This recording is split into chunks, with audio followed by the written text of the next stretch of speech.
আসসালামু আলাইকুম এভরিওয়ান, সবাই কেমন আছেন? আশা করি সবাই ভালো আছেন। আজকে আমি টক ঝাল মিষ্টি মাংসের আচার বানাবো, তো আপনাদের সাথেও শেয়ার করতে চলে আসলাম।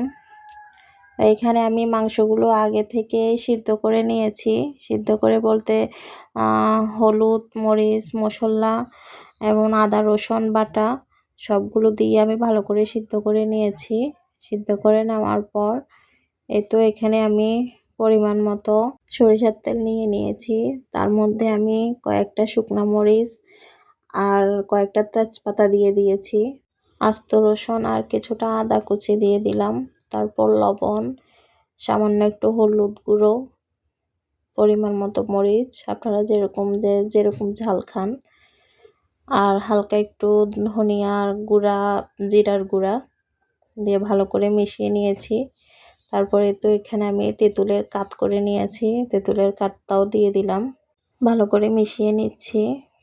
আমি এই প্রথম মাংসের আচারটা তৈরি করতেছি, আর কোনোদিন তৈরি করিনি। দেখা যাক কেমন হয়, বলতে পারি না কেমন হবে। তো মিশানো হয়ে গেছে আমার। তারপর মাংসটাও দিয়ে দিলাম। আপনারা কে কে মাংসের আচার করে খাইছেন এরকম করে কমেন্ট করে জানাবেন সবাই।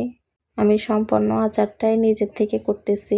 যদি কোথাও ভুল হয়ে থাকে কমেন্ট করে বলবেন, কিছু যদি বাদ যেয়ে থাকে। আর আমার ভিডিওটা যদি ভালো লাগে প্লিজ লাইক, কমেন্ট, শেয়ার ও ফলো দিয়ে পাশে থাকবেন আশা করি।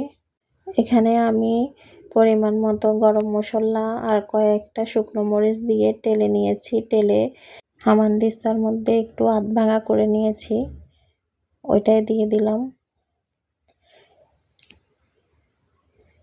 গরম মশলাটা ভালো করে মিশিয়ে নিচ্ছি মাংসের সাথে। তারপর পরিমাণ মতো চিনি দিয়ে দিচ্ছি। এই প্রথম গরুর মাংসের আচার বানাচ্ছি, জানি না কেমন হবে খেতে। আশা করি খারাপ হবে না, ভালোই হবে। তারপর এখানে আমি লেবুর রসটা দিয়ে দিচ্ছি একটু টক বাড়ানোর জন্য, আর কিছুই না।